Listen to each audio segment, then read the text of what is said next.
namin sa lalim. Hmm.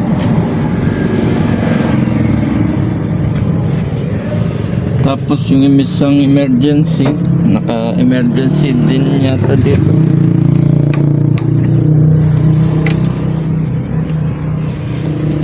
One, two, three, four, 5, 6, 7, 8, 9, 10, 11, 12, 13, 14, 15, 16, 17, 18, 19, 20.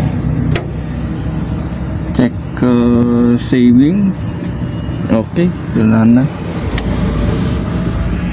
Manual. And start. Ano meron dito?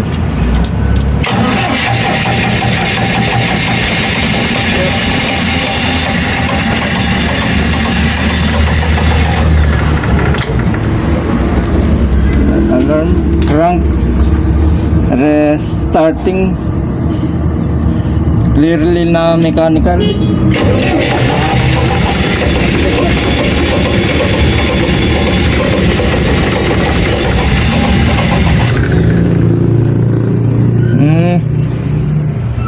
Bleeding ito, ayaw umakyat, pero okay naman yun. Pakyat, ayaw umakyat.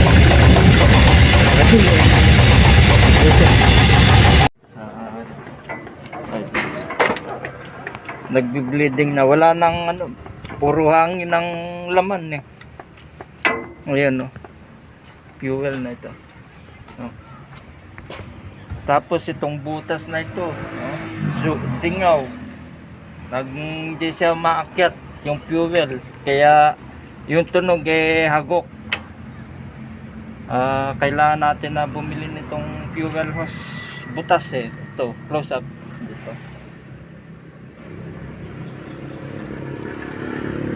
Ayaw makyat, puro hangin yung nahigop na. Regardless pa tayo sa although may check naman na water fuel separator, garantiyan na yun, ma-check naman dito kung may lamang tubig ang tangke i-separate nito.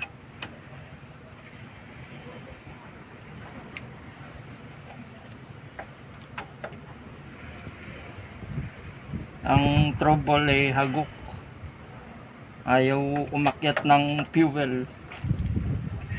Kala ko ang tunog yung natunog gawa ng nag-attempt na mag-start, natural vibrating ang makina, kaya siya may anomaly na kala maingay. Hindi naman, normal lang yung ingay, hangin na yung nahigop niya dito, tumutunog. Close up. Okay, yung tunog na yan hangin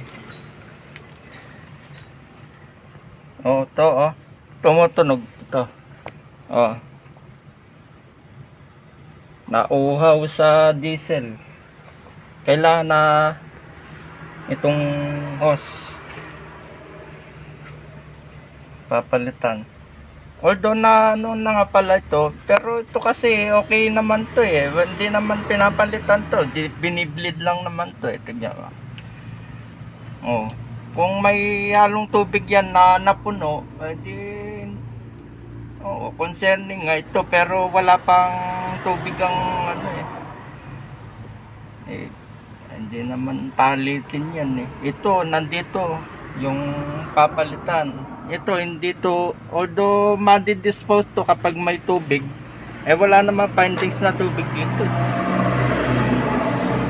dito sa tangke, maaari, pero check pa natin itong pang magse-separate ng tubig.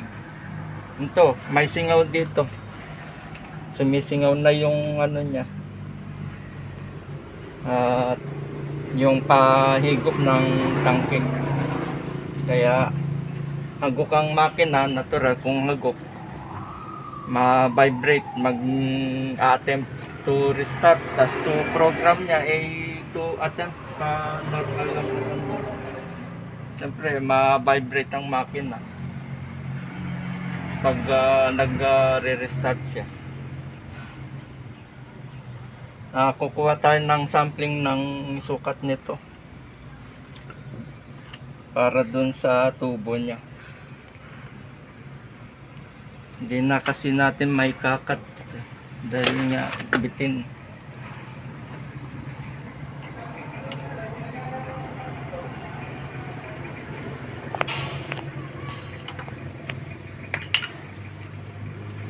Singaw.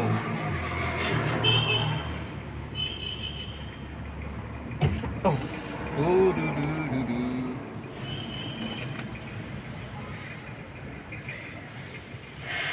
Magkakat tayo nito. Nasaan yung mga lumang ano sir? Ano sir? Fuel ano niya? Yun lang, hindi ko alam. Okay. Ito mga paps, yung fuel loss singaw natunog dito after mag-bleed from here, tapos binomba dito, lumabas yung ano, pero dito natunog clearly na yung hagok na at tumabot ng 3 restarting ay dito nanggagaling. Pagkatapos ng bleed ay natunog na ito ibig sabihin nag-a-attempt siyang umigop pero bitin yung higop ng engine na ito. Ito pala ay Cummins na ang KVA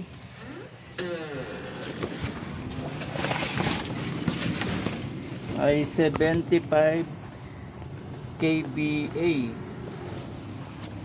Okay, maliit lang ito sa lahat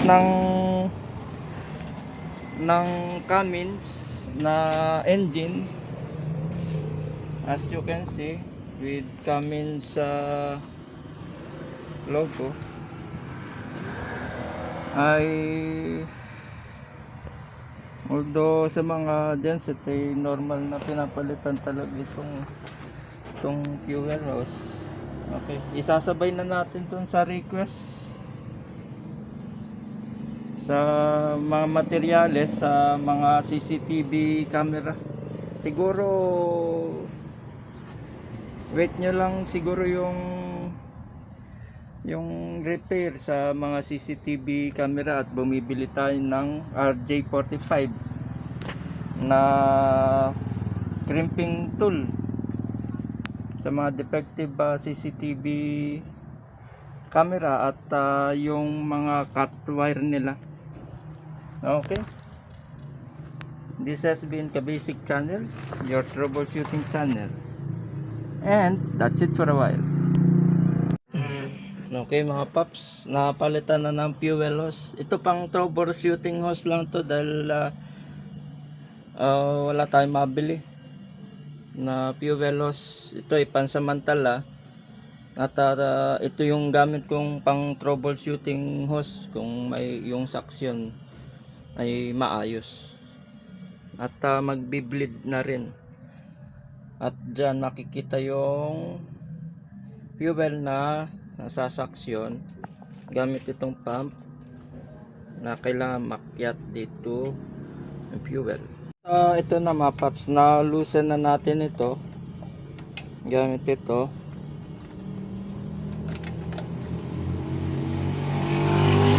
Ayan, tapos bobombahin na natin. Nabomba na ito pero pakita ko lang sa inyo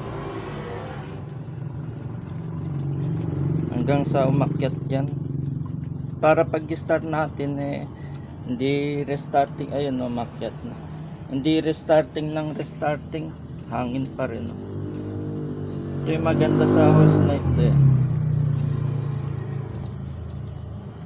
hangin.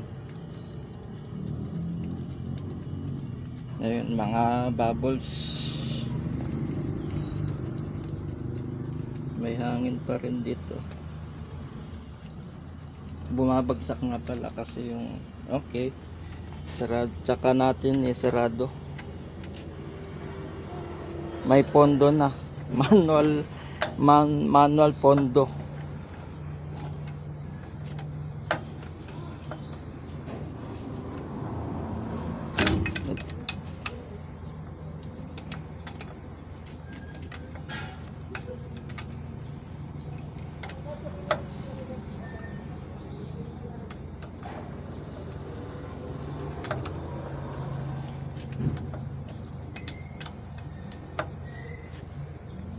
Yan, mahigpit na.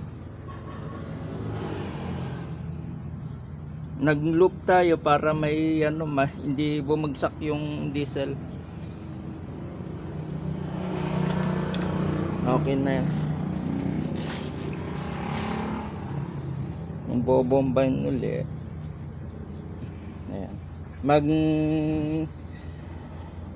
Lalagay din tayo dito sa fuel water separator. At tayo nag-drain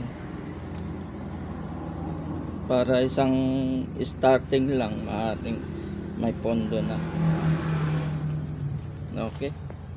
At wala nang leak dito doon sa binuksan natin. Okay, start na natin. Paps. At ito na nga, Paps.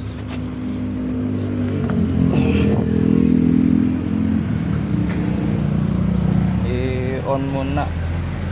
Itong battery update lang na Dynaforce, buti nagkasya sa bracket nitong genset.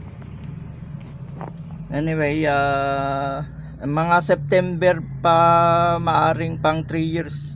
N50 ang size ng battery. Nag-series tayo dati, yung 24 volt na buo yung nakalagay, nilagyan ng insulation para hindi maaari, kasi pag nagdikit kasi yan, alternator yung ito, parang stator ng motor natin, maaring masira. Anyway, i-on na natin. On battery, tapos on. Nagkaroon na ng sunburn sa LCD dahil ito ay nakabilad lagi. Manual.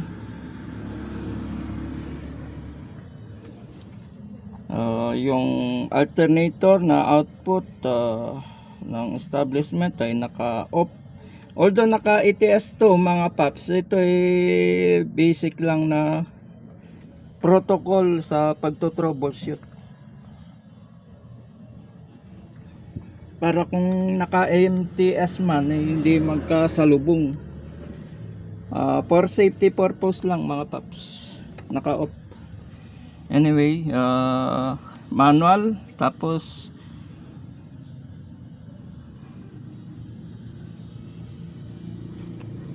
start na natin.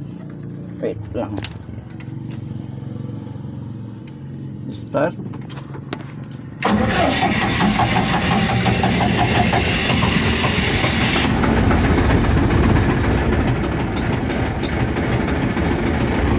Ayun, start na.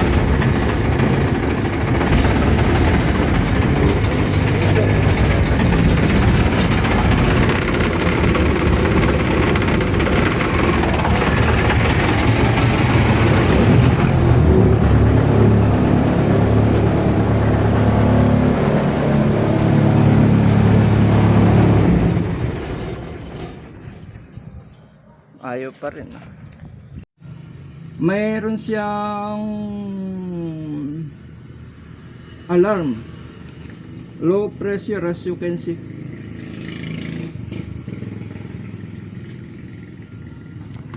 So related siya sa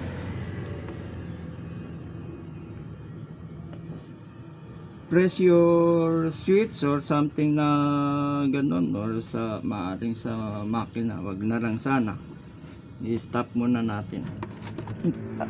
Hanapin natin yung pressure switch, low pressure.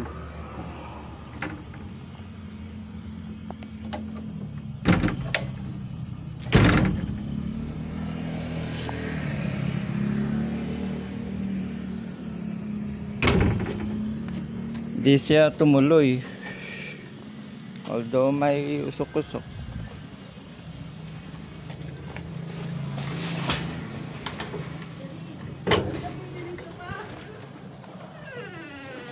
Low pressure ito, pressure sensor.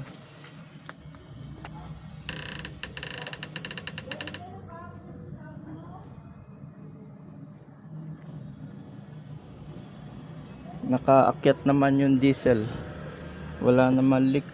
At ito yung nagkokos. Ito yung pressure switch.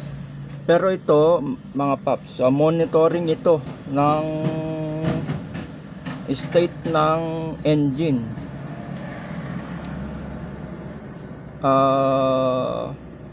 Pressure switch.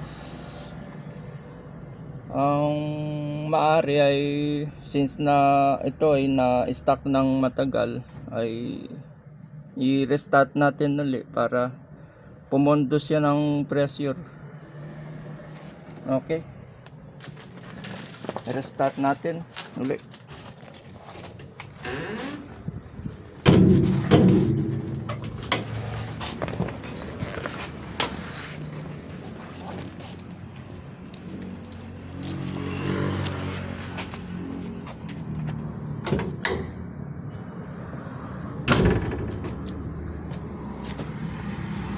On.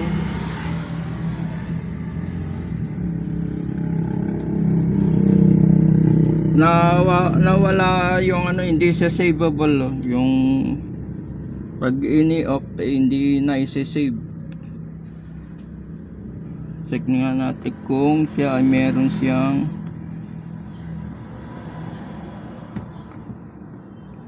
ito menu.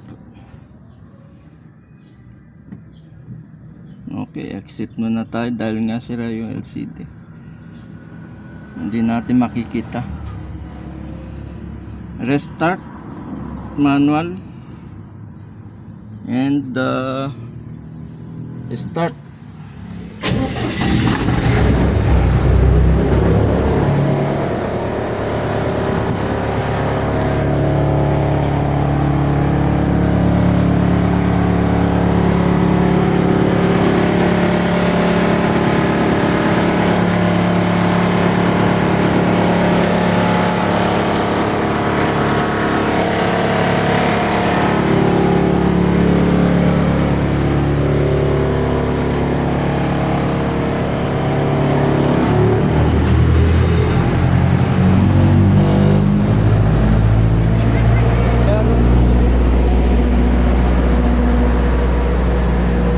Sadya siyang may low voltage ang initial, tapos normalize na siya na 220. Ito yung klase na genset na ito. Ito yung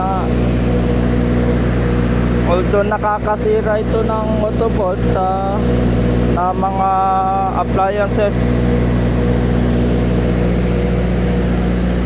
lalo na yung mga MOSFET at saka yung mga non-autobolt or yung mga autobolt na mga ilaw.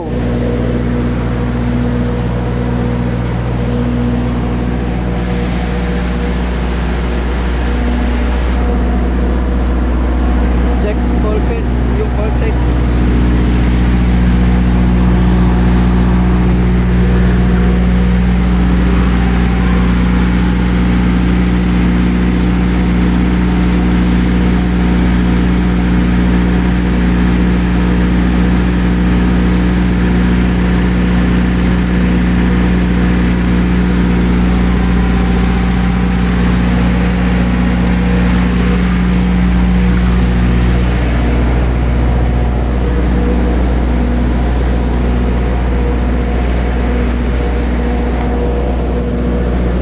Countdown. Hindi natin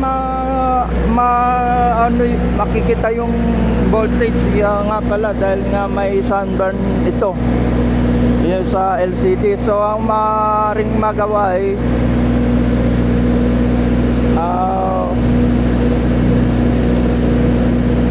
mano-manong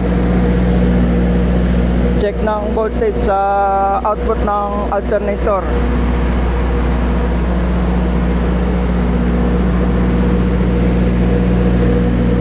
or yung control.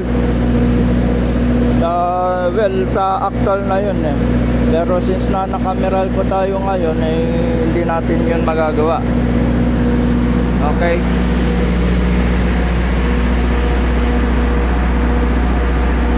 Ito na ma'am, tumatakbo na.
Naglo-low pressure.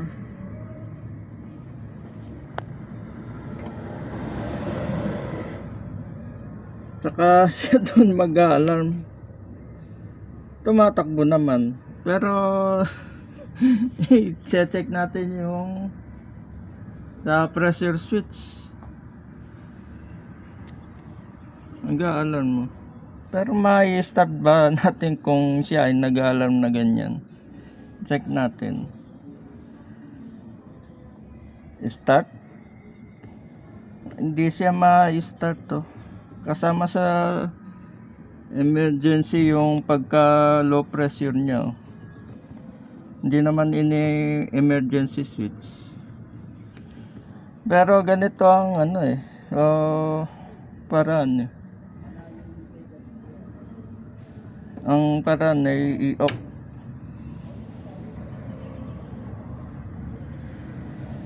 Huwag nyo gagawin mga papsa dahil nga napaka delikado at do at your own risk ito. 1, 2, 3, 4, 5, 6, 7, 8, 9, 10, 11, 12, 13, 14, 15 seconds. Check kung nawala. I-restart tuloy natin. Manual. Then at time na may anomaly sa pressure or pressure switch, mga paps, start tuloy. Start.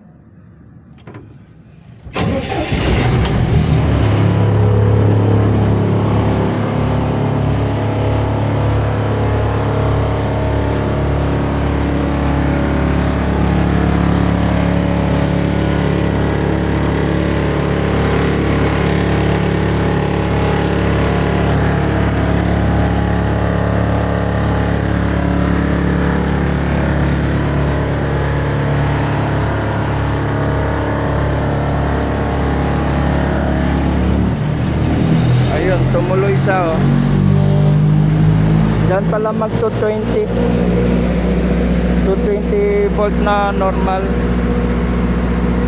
Kaya yung hopefully yung ATS na nakaka-detect ng 110 at 220 para hindi masira yung anumang mga equipment ng tenant.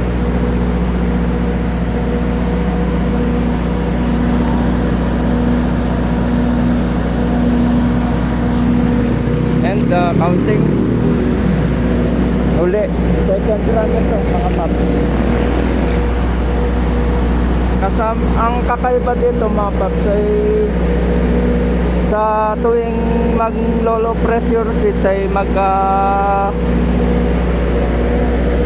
kakat, parang nag emergency stop din. Ang emergency stop switch ay normally open. Sa setup na ito normally closed. So para naka-series yung command ng smart gen sa pressure switch. Alamin pa natin kung ano-ano mali dito. Parang may somewhat singaw pag low pressure switch, so kaya yung mismong pressure module, pressure switch ay may mali.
Wala namang singaw mga paps. I-activate yung pressure switch. Hopefully may pressure tester tayo pa ma-read din yung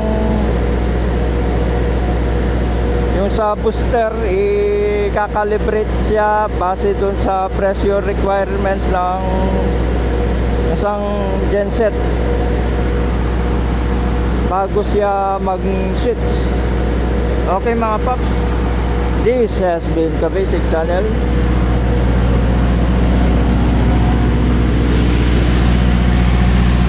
Your troubleshooting channel. And that's it for now. Ayun na mga paps, katatapos na. Ito mga paps, although naka ATS siya, ay para hindi magkaroon ng ng pagka-drain sa battery, tumipid, ini-off usually.